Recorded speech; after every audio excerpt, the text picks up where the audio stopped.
E-Naira, 33 banks join platform as CBN mints 500 million naira worth of digital currency. Pensions funds invested in banks rise to 2.05 trillion naira. Federal government to end petrol subsidy June 2022. Plus, Japan's Nikkei 225 surges nearly 2% as Asia-Pacific stocks rise.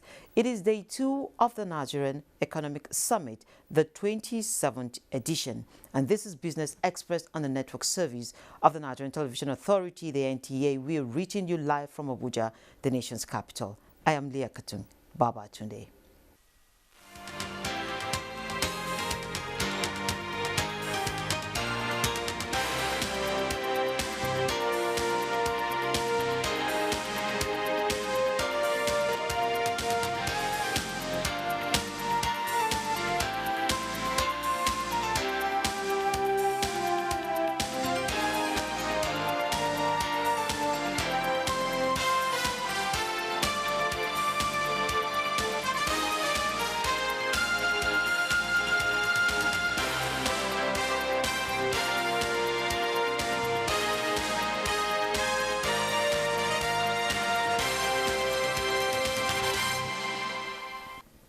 Good morning to you, and we begin the program by informing you that President Muhammadu Buhari has unveiled Africa's first central bank digital currency, the E-Naira, a platform designed to deepen financial inclusion and simplify transactions in its complementary role to the paper note.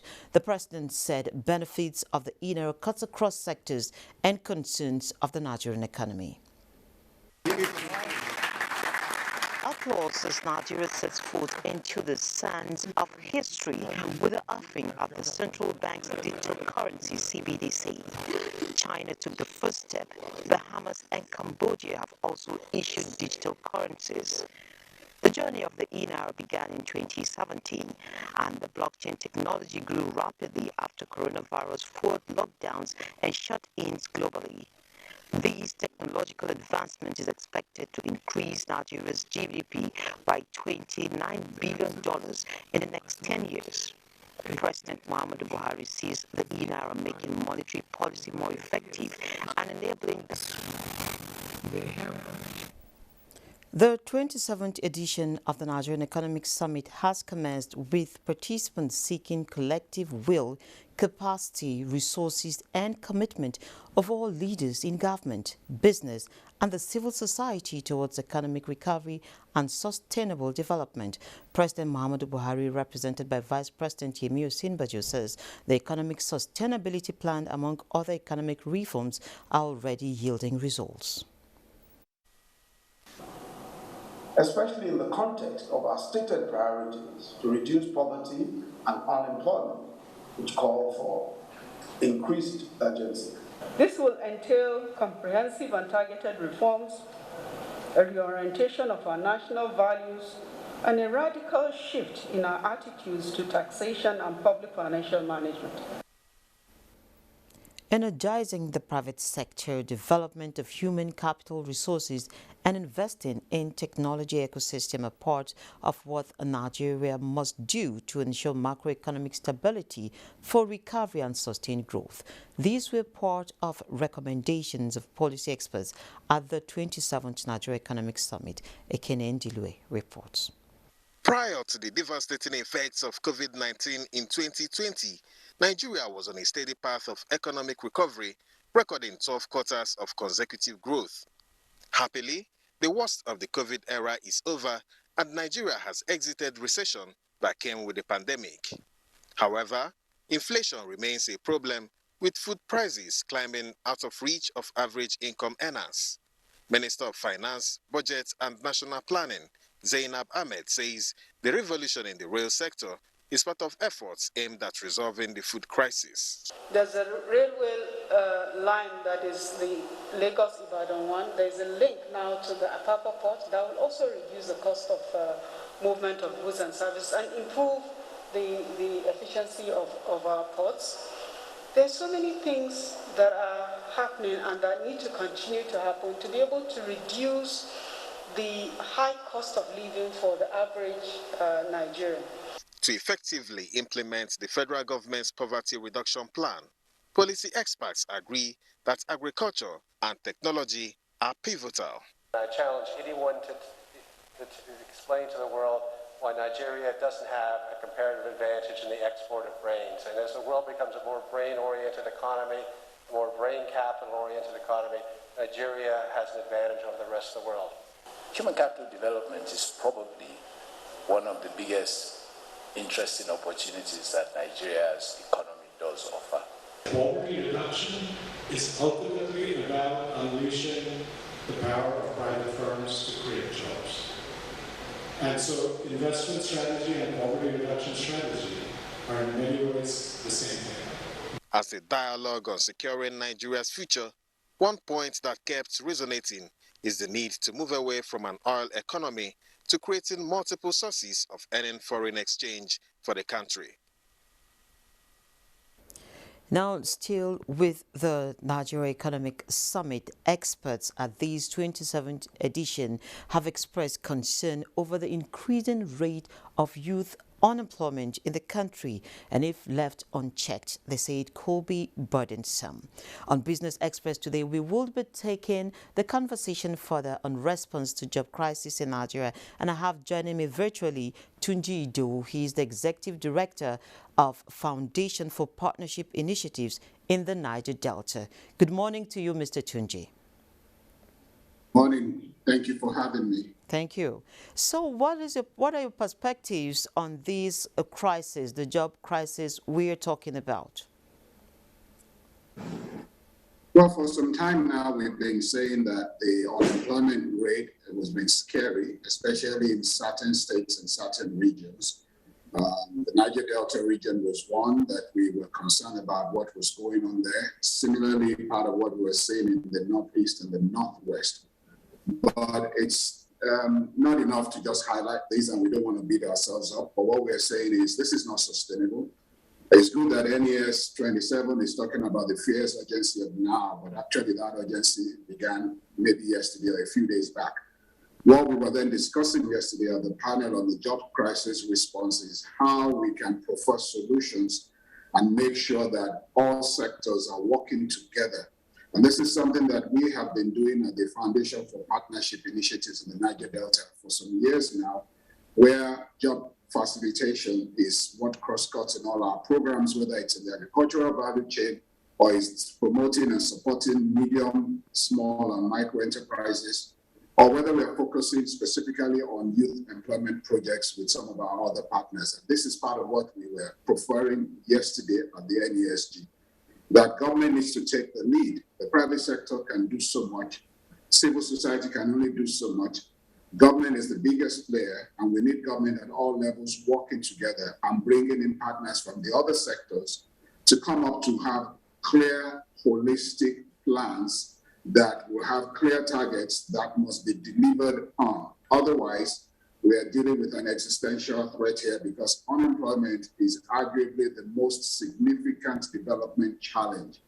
And when other nations are having 4 to 6% rate, and ours is at 33%, and even higher at about 50% for youth unemployment, then we know that we have what is the proverbial time bomb on our hands.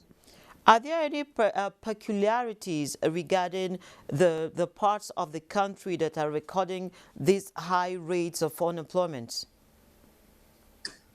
There's lack of economic opportunities for one, and when you also have certain environmental issues in the Northeast, we know that the Lake Chad issue has exacerbated certain things around agriculture. You're going to have migration of people from that end. When you have some of the conditions, and they're all too familiar, that's been going on in the South and the Niger Delta as a whole, you're going to have some of those things. But overall, economic conditions have worsened things. And if people don't have opportunities, if we're churning out people from schools and they don't have gainful employment, then you're going to have this kind of situation that we have at hand. So what will be the direction of the types of jobs we should be looking at? Because clearly COVID has shown that some jobs would likely be extinct when we least expect. So what should be the kind of jobs we're looking for? Thank you. One of the things that was pointed out yesterday is We need to, first of all, change our mindset about emphasizing only tertiary education. There are a lot of jobs that secondary school leavers are best suited for.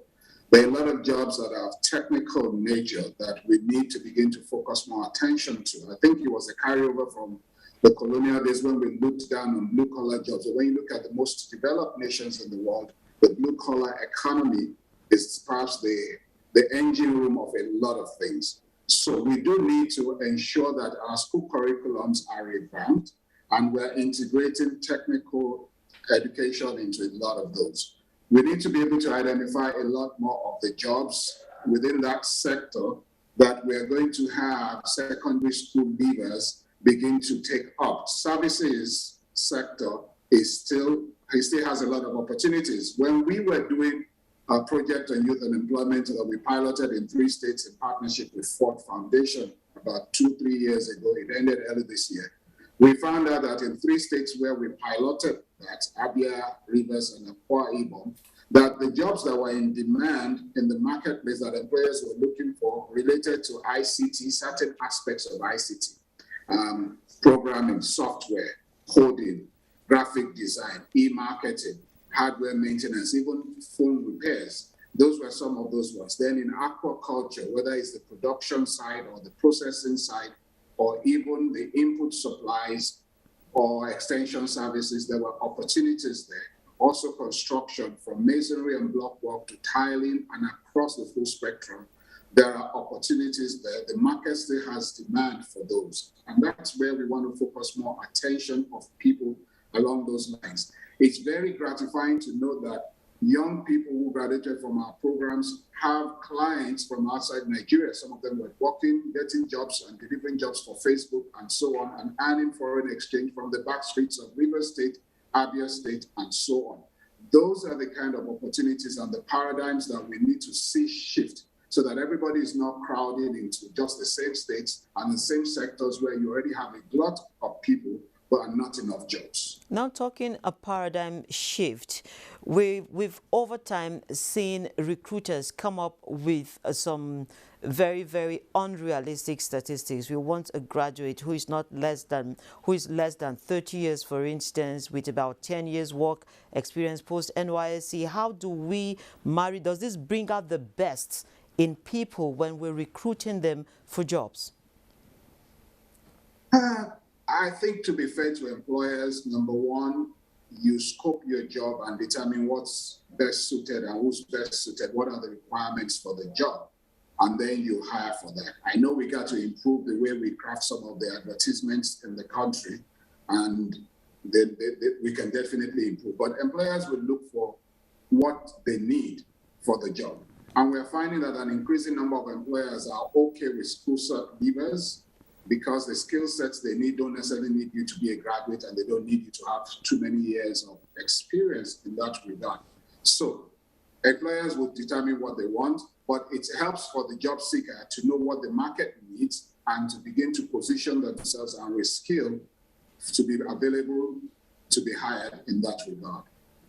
So you earlier pointed out issues around policies for these jobs to be created and sustained, but we have the AFCFTA at hand, and we have all other reasons to develop the skills and job sectors at home. So in your view, what will be the immediate plans that we should be rolling out as a country? I think the first thing we need to do is to have the federal government lead, the states partnering, and inventory the various plans that we have, and try to ensure that they are not working at cross purposes of each other. Then they've got to be long-term plans that are not driven by short-term objectives. And we've got to have clear targets on performance for those plans. They must not be what we are only, not sound bites that we're using for gains, but that are really focused. There must be clear rules for state governments, for federal governments, for the private sector.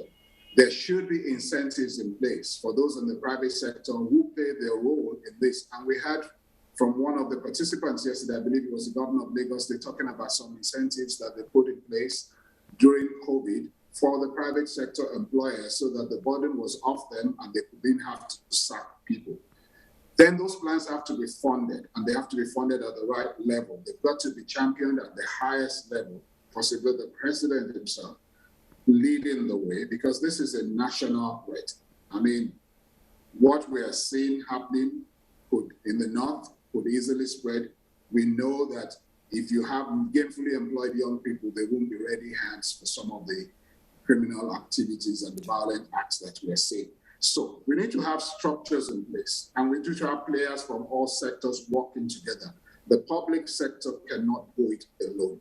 They don't have all the skill sets required. Development sector, civil society, NGOs are very good at these things.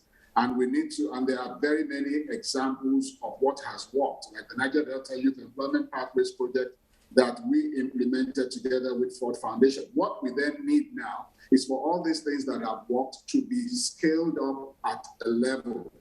On our own, with limited funds, NGOs are getting 500,000 hired, but government involvement and scaling up can ensure that hundreds of thousands and millions can be taken out of the job market and the unemployment market. So if you really want us to take 100 million people out of poverty, you've got to have them gainfully employed, either employed by others or they are self-employers or they're entrepreneurs. Those are some of the things that need to be in place for this to happen. And we've got to invest in infrastructure. Government has got to create that enabling environment for businesses to thrive, for job creation to take place across all ministries, departments, and agencies, and tracking it and making sure all of these are integrated, and everyone that is getting some contract to do things should build an element of job creation, and there should be some targets in place for them. This is the way we can move the needle furiously and release ourselves from what is a threat. Otherwise, many of us will not be able to do things or sleep at home. I must sincerely thank you, Mr. Tunji Idowu. We have to end the discussion here for joining us on the program this morning. Mr. Idowu is the Executive Director of Foundation for Partnership Initiatives in the Niger Delta. Thank you for having me. Great. You have a nice day. Now we return to our initial story about the president who has unveiled Africa's first central bank digital currency, the eNaira platform, designed to deepen financial inclusion and simplify transactions in his complementary role to the paper note. The president said benefits of the eNaira cuts across sectors and concerns of the Nigerian economy. Applause as Nigeria sets foot into the sands of history with the offering of the central bank's digital currency, CBDC. China took the first step. Bahamas and Cambodia have also issued digital currencies. The journey of the eNaira began in 2017, and the blockchain technology grew rapidly after coronavirus fueled lockdowns and shut-ins globally. These technological advancement is expected to increase Nigeria's GDP by $29 billion in the next 10 years. President Muhammadu Buhari sees the eNaira making monetary policy more effective and enabling government to send direct welfare packages to eligible citizens, as transactions can be carried out without the internet using the USSD. This move was underpinned by the fact that the CBN has been a leading innovator in the form of money they produce and in the payment services they deploy for efficient transactions. They have invested heavily in creating a payment system that is ranked in the top 10 in the world and certainly the best in Africa. Hyperinflation and strain on the nation's foreign reserves are economic concerns the president is also of the view the eNaira will address. There's been an overwhelming interest in the eNaira since its announcement, and the central bank notes that 33 banks are fully integrated and live on the platform. 500 million naira has been successfully minted by the bank. 200 million naira has been issued to financial institutions. Over 2,000 customers have been onboarded, and over 120 merchants have successfully registered on the eNaira platform as at Monday morning. There are so many other projects, about 3-4 more projects that are on our table, and I assure Nigerians that we will deliver those projects. We usually embark on these projects not because we want to embark on them, but it is because we believe that in delivering our own core mandate of price and monetary stability, that achieving or working on those projects directly impact on our results. The project is expected to, among other things, support a resilient payment system ecosystem, encourage rapid financial inclusion, reduce cost of processing cash, enable direct and transparent welfare interventions to citizens, increase revenue and tax collection, facilitate diaspora remittances, reduce the cost of financial transactions, as well as improve the efficiency of payments. Next is our Surviving COVID-19 series.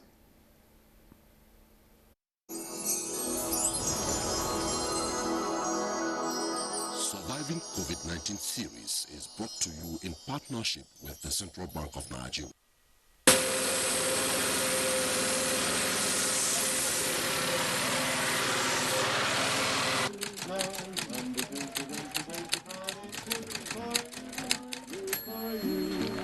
Since where COVID-19 starts, there's nothing move everywhere.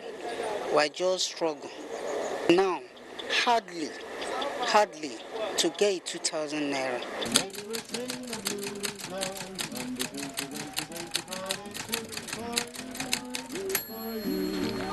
I can make like 2,000, 3,000 naira daily. As a family man, person will struggle.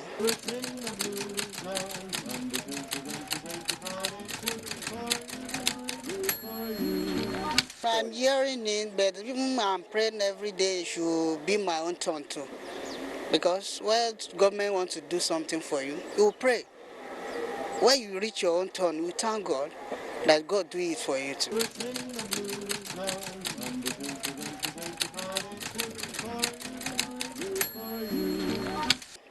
You know, everything is going up. When I get like 1.5 million upward or something like that, I will thank God. I will start a business with it so that I will go and bring tires, sell and buy, so that everything will be okay. Another person too, because once when I don't rise, I will call some guys, because there's some guys everywhere now, they don't have a job to do. I can even invite them. You people should call to come and learn this work. From there, I will empower them too, so that then they will grow.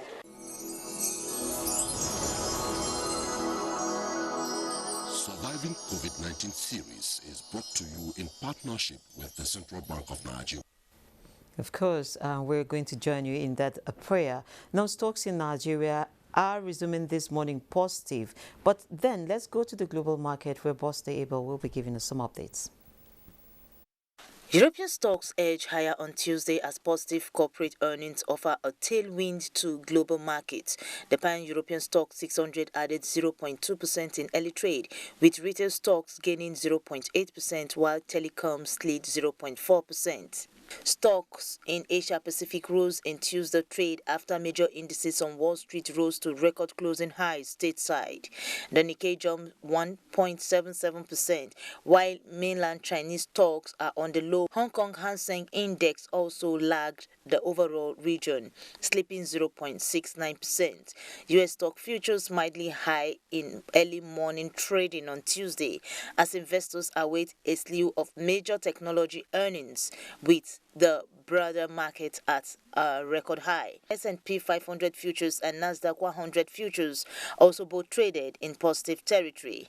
No figures from African markets as at the time of this report. Boss Able, Business Experts. And so this is where we're in this episode of the program. Don't forget, you can access all previous episodes on YouTube. You can also meet us and give us your feedback. Do join us again on Wednesday at 3 p.m. for another edition. I'm Leah Katung Babatunde saying stay safe and God bless Nigeria.